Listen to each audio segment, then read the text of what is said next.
Stipend పెంపుతో పాటు 3 ప్రధాన డిమాండ్ల పరిష్కారం కోరుతూ ప్రభుత్వ జూనియర్ వైద్యులు చేపట్టిన సమ్మె 8వ రోజుకు చేరుకుంది. అత్యవసర వైద్య సేవల బహిష్కరణ 3వ రోజు కొనసాగింది. ప్రభుత్వం సానుకూలంగా స్పందించే వరకు సమ్మె కొనసాగిస్తామని జూడా నాయకులు స్పష్టం చేశారు. కాకినాడ ప్రభుత్వ సామాన్య ఆసుపత్రి ఎదురుగా రంగరాయ వైద్య కళాశాల పీజీ హాస్టల్ ప్రాంగణంలో జూనియర్ వైద్యులు సమ్మె శిబిరాన్ని కొనసాగించారు. తమ డిమాండ్లను వెంటనే పరిష్కరించాలని నినాదాలు చేశారు. 2024 తర్వాత అమలు కావాల్సిన 15% స్టైఫన్ పెంపును వెంటనే అమలు చేయాలని డిమాండ్ చేశారు. పీజీ వైద్యులు 24 నుంచి 36 గంటల పాటు విధులు నిర్వహిస్తున్నందున తమ శ్రమకు తగిన స్టైఫన్ ఇవ్వాలని కోరారు. ప్రభుత్వ వైద్యుల పదవీ విరమణ వయస్సును 63 నుంచి 65 ఏళ్లకు పెంచే ప్రతిపాదనను ఉపసంహరించుకోవాలని జూడాలు డిమాండ్ చేశారు. ఈ నిర్ణయంతో యువ వైద్యులకు ఉద్యోగ అవకాశాలు తగ్గుతాయని ఆందోళన వ్యక్తం చేశారు. అలాగే మెడికల్ కళాశాలల్లో ఎంఎస్సి అభ్యర్థులకు లెటరల్ ఎంట్రీ ద్వారా అధ్యాపక పోస్టులు కల్పించడాన్ని వ్యతిరేకించారు. సంబంధిత విభాగాల్లో ఎండి పూర్తి చేసిన వైద్యులకు ప్రాధాన్యం ఇవ్వాలని కోరారు.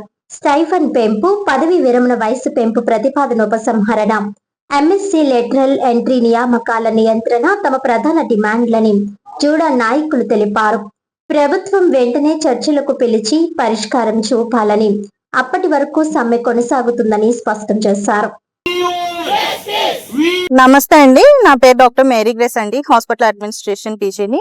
మేము 9 రోజుల నుంచి స్ట్రైక్ చేస్తున్నామండి. కానీ మా డిమాండ్స్ ఎవరు పట్టించుకోవట్లేదండి. గవర్నమెంట్ మాకు ఏమైనా రెస్పాన్స్ ఇస్తే బాగుంటుందండి. ఎందుకంటే మేము ప్రజాసేవ కోసమే మేము డాక్టర్ ఉద్యోగాన్ని ఎన్నుకున్నామండి. కానీ ఇలా స్ట్రైక్ చేయడం చాలా బాధాకరంగా ఉందండి. ఎంత తొందరగా గవర్నమెంట్ దిగొచ్చి మా 3 డిమాండ్స్ ని నెరవేరుస్తారో మాకు హ్యాపీగా ఉంటుందండి. నా పేరు డాక్టర్ ప్రదీప్. నేను general medicine second year post graduate చేస్తున్నాను. ఈ రోజు మన ఏపీ జూడా స్ట్రైక్ మొదలుపెట్టి ఇది 7వ రోజు. ఎమర్జెన్సీ సర్వీసెస్ ఆపి ఇది 3వ రోజు. అయినా కానీ గవర్నమెంట్ నుంచి ఇంకా మనకు అనుకూలమైన స్పందన రాలేదు. ఎమర్జెన్సీ సర్వీసెస్ ఆపితే గవర్నమెంట్ ఎంతో కొంత స్పందిస్తుంది అనుకున్నాము, కానీ అది జరగలేదు. ముందు అసలు మేము ఈ స్ట్రైక్ ఎందుకు చేస్తున్నాం? గవర్నమెంట్ రూల్స్ ప్రకారం ప్రతి 2 సంవత్సరాలకి స్టైపెండ్ 15% పెంచాలి. కానీ 2024 నుంచి అంటే గత 2 సంవత్సరాలుగా ఇది జరగలేదు. సో మాకు ఏదైతే మా స్టైపెండ్ పెంచాల్సిందో దానికోసం అది మాకు రాలేదని చెప్పి మేము స్ట్రైక్ చేస్తున్నాం.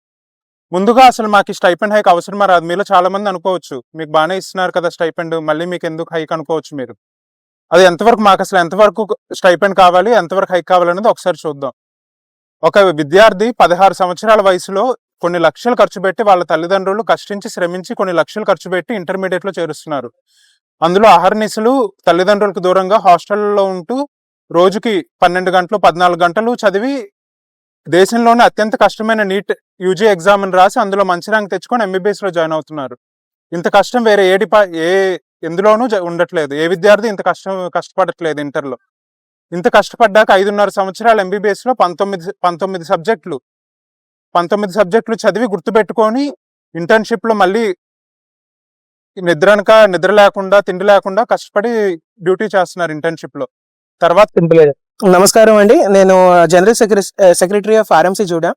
సో ఇవాళ వీఆర్ స్ట్రైక్ కంటిన్యూ అవుతుంది. ఇవాళ phase 3 లో ఉన్నాము.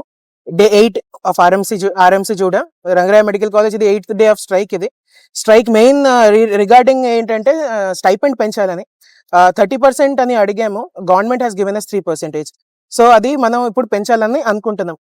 ఇప్పుడు ఫర్ ఎగ్జాంపుల్ ఇంత like around 5.5 years of MBBS, దాని తర్వాత even 1 year of preparation, coming again ఇక్కడ 3 years ఇక్కడ గవర్నమెంట్ లో జాబ్ చేయడం, ఇన్ఫ్రాస్ట్రక్చర్ సరిగ్గా ఉండకపోవడం, పేషెంట్ లోడ్ ఎక్కువ ఉండడం, 24 to 36 hours కంటిన్యూస్ డ్యూటీ చేయడం. These are all normal things and we're taking it as an learning curve. But when it comes to the stipends, we're actually ఒక్కొక్కళ్ళు 27-28 years old ఉన్నాం. ఒక్కొక్కరు salary 60,000 వరకు వస్తుంది అంతే. So around just 7.2 lakhs per annum income tax free bracket లో వస్తాం మనం. So బయట జనాలు చూస్తే ఇంజనీర్స్ మనకన్నా చాలా ఎక్కువ సంపాదిస్తారు అట్ ద ఏజ్ ఆఫ్ 28-29 వచ్చి. ఇవన్నీ చూసేసి ఇట్ ఫీల్స్ లైక్ పక్కన స్టేట్స్ లోనే ఇక్కడ 1,00,000 ఇలాంటివి ఇస్తున్నారు. when we are getting less, it feels like maybe the government should increase at least certain percentage which they have promised.